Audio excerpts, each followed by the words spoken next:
Welcome back, welcome back, welcome back to another episode of Dogs on the Couch, where everybody's allowed to have an opinion. It does not matter if you played the game you were watching. So you're allowed to have an opinion as well. Um, man, I hate to kind of say I told you so, but I told you so. I believe that you heard it here first, man. Um, Kenny Atkinson. Okay, we had the Cavs playing the Oklahoma City Thunder um, yesterday, to kick off, basketball Sunday. You know what I'm saying? First game of the day, ready to go. You know what I mean, and whatnot. And Kenny, Kenny, Kenny strikes again. Uh, that's precisely who I put that loss on. I put that loss squarely on Kenny Atkinson. And reason being the same thing he's been doing pretty much the entire time that he's been here. Or I should say, ever since the DeAndre Hunter trade, he's been doing this. Ever since the DeAndre Hunter trade, Kenny Atkinson has been doing this. Because I was saying back when we traded for DeAndre Hunter, because when we traded for him, he was supposed to be the missing piece. That's what he was supposed to be. He was supposed to be the missing piece. You know what I mean? That's why we was trading for him or whatever, 6'8", 6'9", wing guy, you know what I'm saying? 3 and D, whatever, what have you. And when we traded for him, initially, he was coming off the bench. It's like, all right, I could kind of see that. You don't want to necessarily mess up the chemistry of the guys or, try to hurry up and make somebody feel some type of way by forcing, Hunter into the starting lineup immediately. Like, I could kind of understand that a little bit. I could kind of get it. But as the season wore on, I was thinking to myself, like, well, there's no excuse for this guy not to be in the starting lineup, especially if he's a missing piece. Not only that, like, he's just, in my opinion, he was a better a better option in the starting lineup than Max Strus. But Kenny had this thing, he had this love for Max Strus and also Dean Wade that Hunter just kept coming off the bench.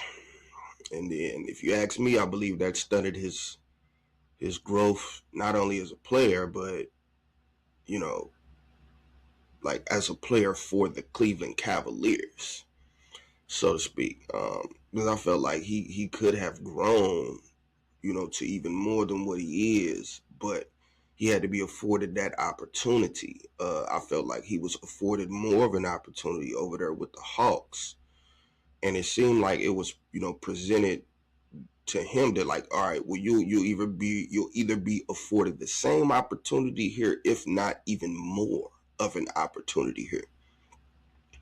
And to me, it just didn't seem like that ever actually materialized. Um, and here we are yet again, um, mismanaging lineups, in my opinion, for guys that seem to be the apple of Kenny's eye. Um, he really, really has a fascination with Sam Merrill and Dean Wade. Uh, he has a huge fascination with these two players. So in this Oklahoma City game, now I want to preface by saying this: the game before this Oklahoma City game, Dean Wade was in the starting lineup. I didn't agree with it then. Okay, I didn't agree with it. The same way that I didn't agree with Sam Merrill. being in the starting lineup and having Jalen Tyson playing like a small ball 4-man. Like, I just didn't agree with those lineups. So again, in this Oklahoma City game, Kenny trots out the starting lineup of Donovan Mitchell, James Harden, uh, Dean Wade, Evan Mobley, and Jared Allen. I don't like it.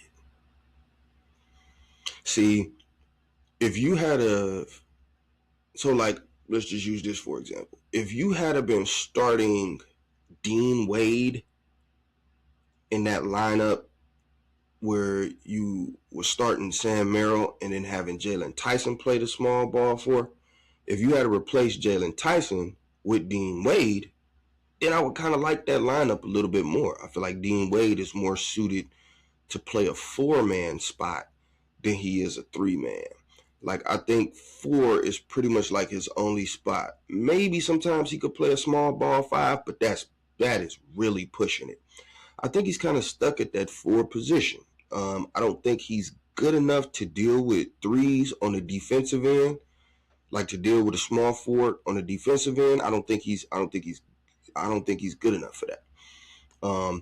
Also don't think he's big enough to like out rebound some of the standard centers, in the league, as well as maybe some of the stronger power forwards. Now, Dean Wade does provide a certain level of, solid defense. But again, he's more of a below the rim defender, if you will. And again, it's not really super athletic defender, if you will. You know what I mean?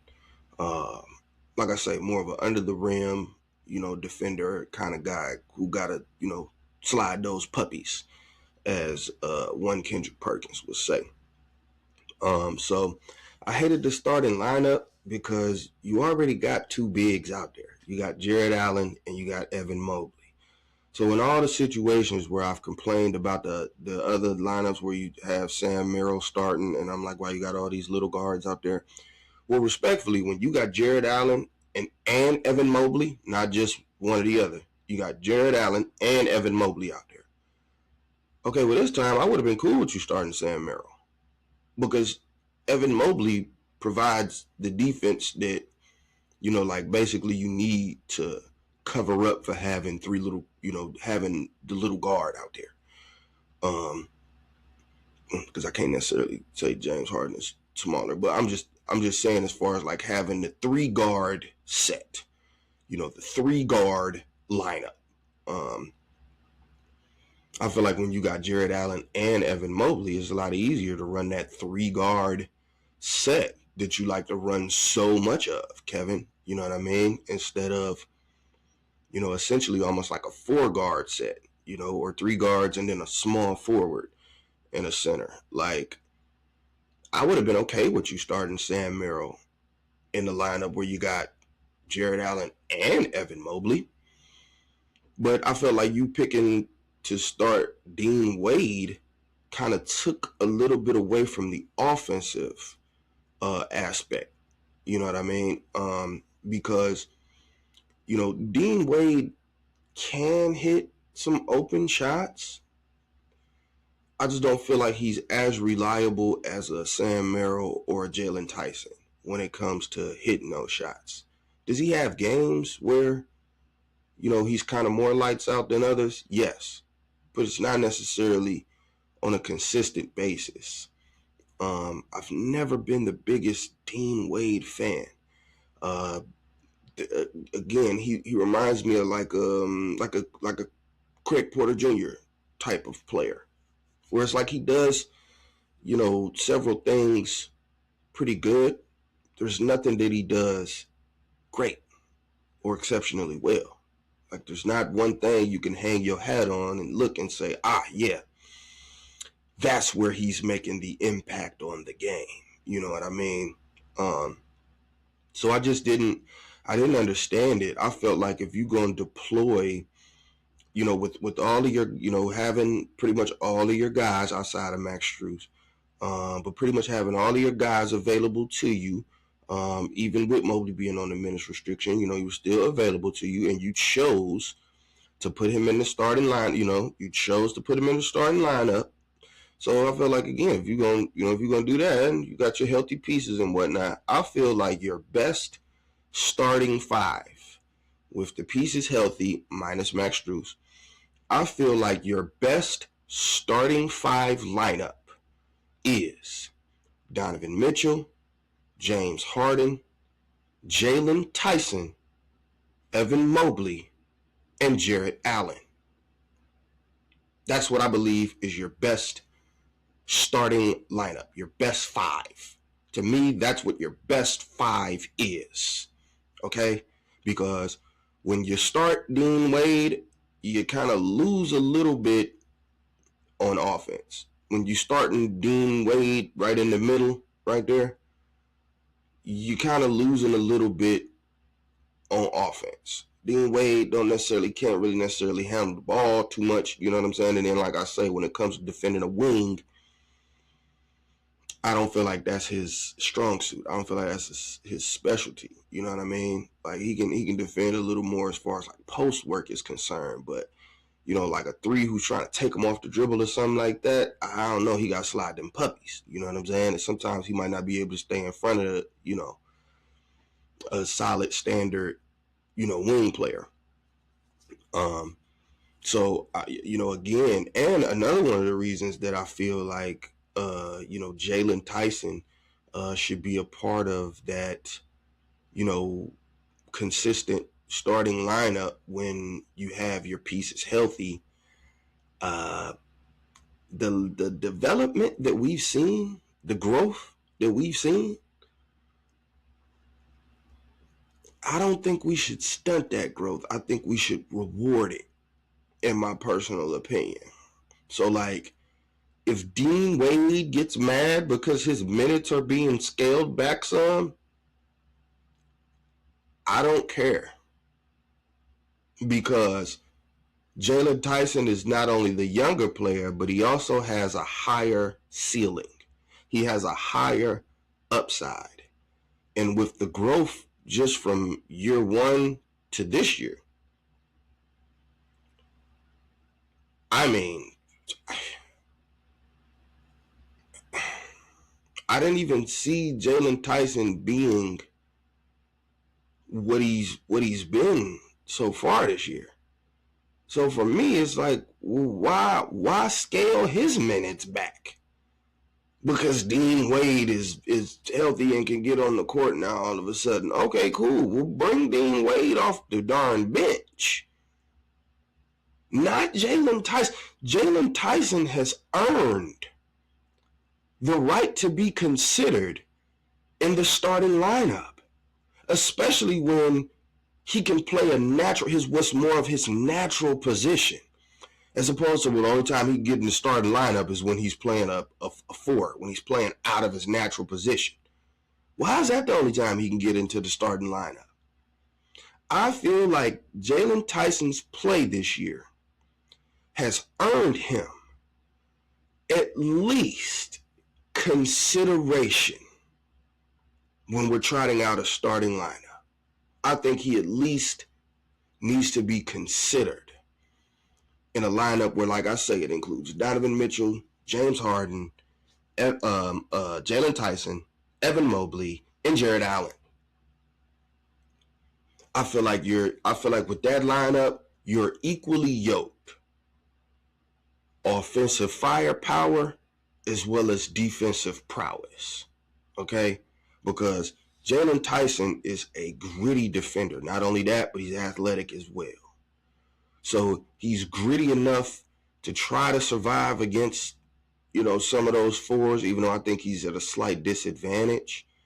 But when it comes to defending, the wings, I feel like he's really, really, really, really good at that, man. Also can handle the ball a little bit. So that way, when you pass it to him, it's not like he has the ball and he's in no man's land. He just got the ball and he's just working on his pivot foot looking for somebody else to get a ball to. It's like, nah, he could pat the rock a couple times, give the offense chance to move around a little bit, somebody to open up, boom, now he can make the pass. Because again, that's one of the things I felt like with Sam Merrill. When we put Sam Merrill, you know, in that spot and have Tyson more at the forward. One of the things that I said, with Sam Merrill is like he's a shooter. That's what he does. He's not really handling the ball. His ball handling isn't really. It's not that good. I'm not saying he can't dribble. I'm just saying like his ball handling is not that of a. It's not that of a Harden or a Mitchell. Um, it's not even that of a Dennis Schroeder. He can't even handle the ball like that. So, again, I feel like when Sam Merrill is being deployed, he should be deployed as strictly just that, just 3-point threat option. And again, like I say, in my opinion, I believe at this point it's still statistically true. But I know before the Oklahoma City game it was Jalen Tyson was shooting a better percentage from three than Sam Merrill. So you're not losing anything with 3-point shot. You're not losing anything. And not only that, you're gaining defense. That's what you're doing. So, in this Oklahoma City game, like exactly what I said these silly lineups do, like what I've been seeing them do, even though the Cavs were winning the games, just because they were winning, it was kind of glossing over, what I felt like was a underlying issue, something that would rear its ugly head at some point, throughout the remainder of the regular season or uh, in the playoffs. That's when you really didn't want it. It was in the playoffs. So I'm glad that it happened in the regular season because now, uh, Kenny, you gotta adjust. Let's see what your adjustments are. Let's see what you do with deploying lineups going forward. Because what I noticed is in the second half of the Oklahoma City game, you didn't start Dean Wade. You started Sam Merrill. And remember, I said, well, with having Jared Allen and Evan Mobley in the lineup together, well, then I'm okay with Sam Merrill being in the starting lineup. It wouldn't be my number one choice, but with those two twin towers back there, I can, I'm okay with Sam Merrill being out there because I feel like the defense that you losing with him being out there, Evan Mobley can kind of make up for that. He could clean that up a little bit. Um, So that was one thing that I did notice. You came out in the second half with a different starting lineup than what you started the game with. So what that told me is I think you kind of said to yourself that lineup that you started the game with, where OKC got out to, I think, a 30-8 lead, something like that. At one point, I think it was 30-8 early on in the game. And again, it was because we couldn't defend. We kept giving up these open three. We couldn't defend. Okay, because swing. Wing guy open for a three. Like I said, Dean Wade. Like I mean, you already got Harden out there, who's we know he a liability on defense. And then you put Wade out there. When we talking, like I say, if it's more post game, I trust Wade in the defense on that aspect. But as far as guarding on the perimeter, I don't think that that's one of Wade's strong suits. That's just my opinion. I don't think that's one of his strong suits. You know what I mean? Guarding on the perimeter or, like the scramble drill. You know what I mean? Where the ball is swinging around the horn and you got to scramble to get over to the man so you can contest it. Like, I don't think that's his strong suit. I feel like Jalen Tyson is a lot better in that aspect of defense. So the third and another thing with that 30-8 start, I do give Kenny credit for calling. I give Kenny credit. I give Kenny credit for calling the first time out. Okay, when they started on the Avalanche, it might have been 12-3, something like that, when he had called the first time out. But he didn't call another one because After you called that first one was 12-3. After that, when they went up to 20-3 or something like that, you need to call another timeout. Stop the momentum. Stop the momentum. Stop the momentum. Gather everybody together. Figure out what are we doing that's giving up these wide open threes like this, because they're already making the hard contested threes. So that's demoralizing enough. When you play great defense and then they still make the shot, that's demoralizing enough. We can't compound that with giving up wide open threes as well. So we need to figure out what exactly are we doing to be giving up these shots, man. And let's tighten it up. Let's get it together here.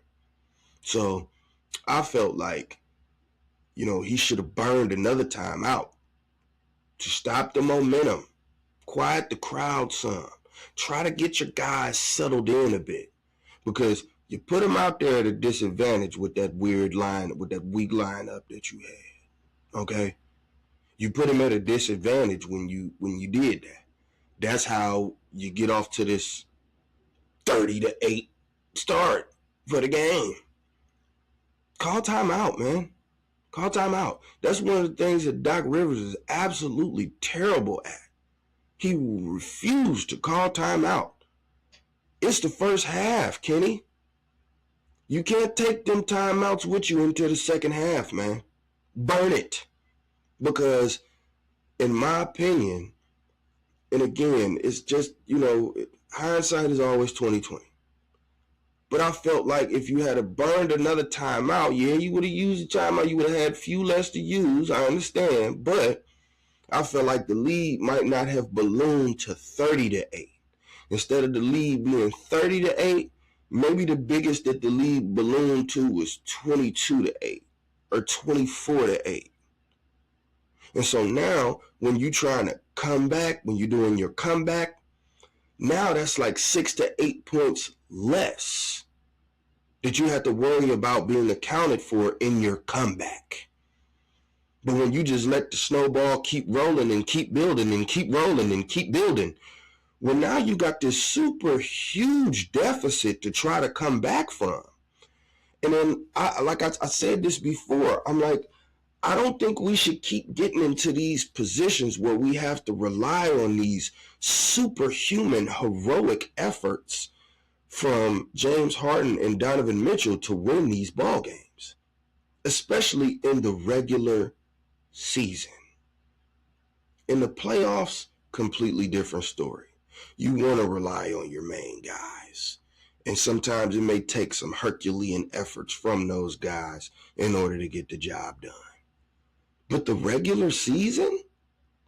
No, you shouldn't. Every win shouldn't be because you had this Herculean effort of Donovan Mitchell scoring 30 and James Harden having to hit 2 clutch step back threes, to tie the game and maybe put us up by 1. And then, it's down to the final possession. Like, every win shouldn't be like that. Especially when considering in a lot of these wins, that's exactly the recipe. We have to come back from being down double digits or more. Like, we start off just being down, and now we gotta fight back. We gotta come back. Start deploying lineups that can stop these teams from getting out to such large leads in the beginning of the game. Put a little bit more defense out there on the court, and then make sure you balance it when you do. So if you don't have Mobley, then again, in my opinion, when you don't got Mobley, start Naquan Tomlin at the 4. Okay? Start Naquan Tomlin at the 4. He can grab them rebounds. He athletic, so he can, that provides a shot blocking aspect that you lose when Mobley isn't there. And he can hit a corner 3, which means he kind of, if you got a big man on him, he can pull him away from the basket. And with that, you got Jalen Tyson at his natural spot, at his natural position.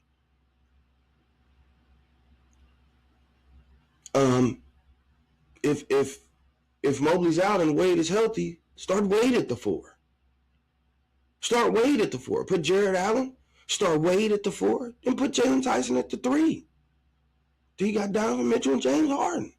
I feel like those guys, at that point, I feel like those guys are more in their natural spots, their natural positions, to be able to do the things that they do naturally well and not be asked to do something that's kind of a little bit outside of their realm, if you will.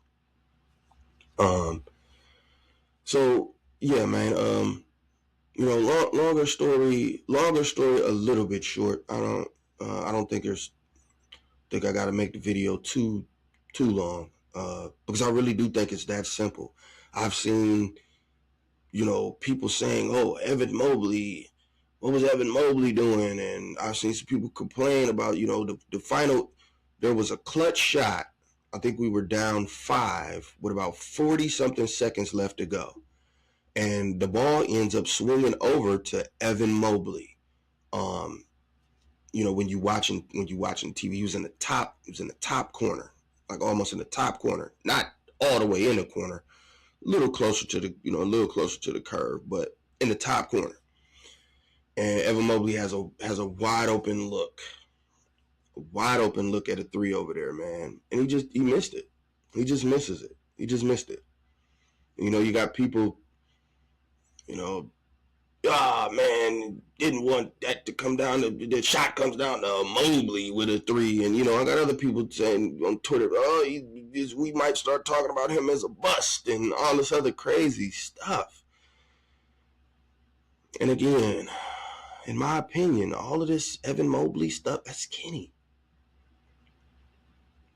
All that trying to put more on his outside game, that's Kenny.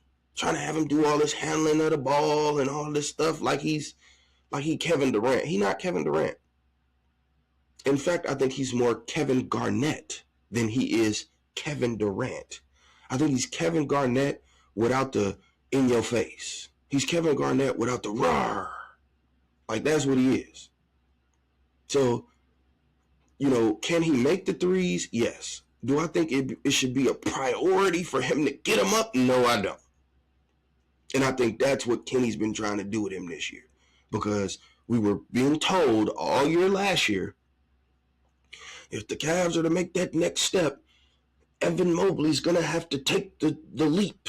He's going to have to make it to the next level. Evan Mobley's going to have to start averaging 20-something points a game. And I didn't agree with that. I didn't agree with that at all. I feel like, and I still feel like Evan Mobley is just fine with the style of play that he has, which is 18 to 20-foot jumpers. If you got a wide open 3, go ahead and take it. And then the rest of it, post game. Nice little post work, little mid-range shots, turnaround hooks here or there, and of course, lob threat.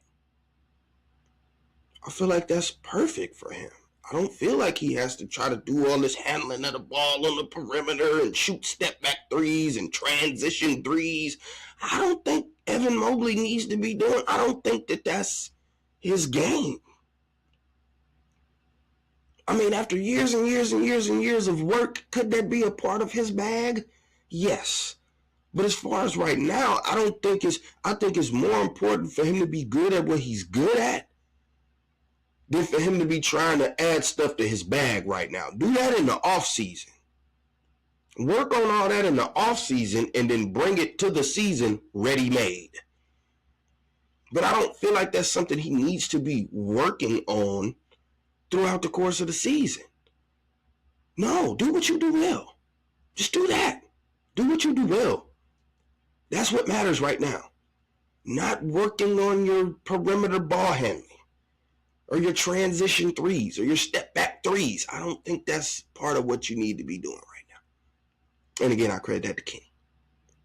I think he's trying to, quote unquote, unlock that part of Evan Mobley. When I'm not saying that it can't be unlocked, I'm just simply saying I don't think unlocking it is that important right now. I don't think it's as important as others have tried to make it seem. And again, a lot of those individuals, man, who have talked that whole, Evan Mobley needs to average 20 points and, and this rebound. Like, I think that's, what I'm saying? That's fantasy sports. That's fantasy basketball. That's FanDuel basketball. Like, that's what I think that is. That's what I think that's more, you know what I mean? Like, it's like, nah, man, be more realistic. Like, because I feel like when you got a guy like Donovan Mitchell who can get buckets, I feel like you don't need to have all these other people scoring. Man, I'm about to detour when I say this. I used to say this about Tristan Thompson back in 2016. When everybody used to be like, man, why Tristan Thompson, why he can't get 10 points, man? He can't get 10 points. He need to get more than 10 points, man. Why he can't get 10 points, man? Tristan Thompson is a bum. And I used to be telling people then, I'd be like, man, you got Kyrie Irving, LeBron James, Kevin Love, and J.R. Smith. Not to mention, honorable mention, Iman Shumpert. That's 5 people that are better on offense than Tristan Thompson. All those people need to be scoring. By the time they get done scoring, Tristan Thompson shouldn't be able to have 10 points. In fact, what Tristan Thompson should be doing is getting his butt down there to rebound if one of these other 5 people miss. That's what Tristan Thompson needs to be focused on. Get your butt down there and rebound if one of these guys that's better than you on offense, much better than you, get your butt down there and rebound if one of them people miss. Because that's the thing. If you got all these offensive people on the floor, okay, well, who about to rebound? Because all you got out there is offensive people. Okay, so who's going to rebound? You need somebody out there to rebound. That's what made Dennis Rodman so phenomenal. He just rebounded. I ain't saying he didn't do other stuff, but I'm just saying he's mostly known for rebounding. He understood that I'm great at this. I'm good at this. This is my thing. So let me do this. Let me bring it back to bring it back to now times. A player that I could compare to, that could kind of be compared with what I'm saying, Lou Dort for Oklahoma City Thunder.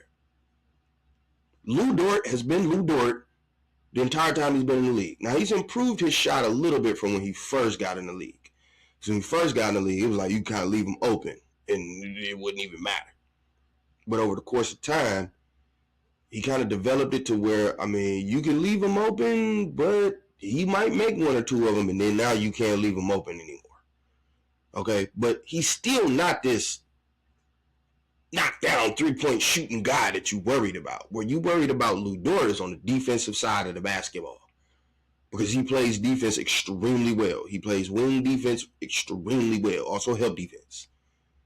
That defending is that's his thing. And he's locked on to it. And I don't think anybody in Oklahoma City is complaining about how many points Lou Dort scores in a game. I don't think they care as long as he's doing his job, which is playing defense. I don't think they care how many threes Lou Dort is making. They looking at it like we got Chet Holmgren, we got SGA, we got Taysom Wallace, we got the Williams boys, both Williams, Isaiah Joe. Like, they got enough people that can score. They're not looking at Lou Dort like, well, Lou Dort, why did you only have 6 points this game? I don't think they care about that, man. They're not looking at that. They're like, they're not worried about that. So, again, to bring it full circle, I feel like we worry more about the amount of points that Evan Mobley was scoring and just automatically assuming that, well, if Evan Mobley scores more points, we're going to win more games. That'll make us a title contender. No, it's not that easy, man. It's not. Because first of all, there's only one basketball. There's only one basketball. There's only one. Everybody can't have a basketball. Everybody can't be just jacking up shots, man. It don't work like that. So my thing is this. You got Donovan Mitchell and you got James Harden. That's super firepower right there. So I feel like this even before we had acquired James Harden, but especially now that we got James Harden, I don't need Mobley shooting step back threes. I don't need Mobley trying to handle the ball on the perimeter. For what? We got all these guards. All these guards that we got, Evan Mobley don't need to be handling the ball on the perimeter. We got too many guards for that. You got Dennis Schroeder. You got Sam Merrill. You got Keon Ellis. You got Craig Porter Jr. You got all these guards. What do Evan Mobley need to be handling the ball on the perimeter for? He doesn't. Keep him in the paint. That's where he needs to be at. That's where he's most beneficial. In the paint or around the paint. And then if you want to stretch him to 18, 20 to kind of pull one of the if the other team got two bigs out there, if you want to pull one of the bigs away from the basket, great. Do that. But all the step back threes and handling the ball on the perimeter and transition three, Evan Mobley don't need to be doing that. And again, I put that on Kenny Atkinson and his coaching. So what I would like to see going forward, I would like to see some form of solidarity in these lineups that we tried out there. Because a lot of it is, I feel like Kenny is just, like, I don't even think there's a strategy to it. I think he's just throwing crap at the wall and trying to see what sticks. And in my opinion, that's not how you should experiment with lineups. There should be some form of a strategic attack when you deploy your lineup. And some of it I could kind of see, but even when I'm kind of seeing what it's doing, it still doesn't make sense. Like I said, when you start in Sam Merrill and Jalen Tyson at the 4, it's like, I kind of see what you're doing. You want to deploy like this super offensive, lineup, but in the same aspect, it's counterproductive because now you can't stop anybody and you can't get any rebounds. So it's like you have to score, because if you don't score, you're finna find yourself at 30-8. Because you're not scoring, and then you can't stop the other team from scoring, and then even if they miss, they get the rebound.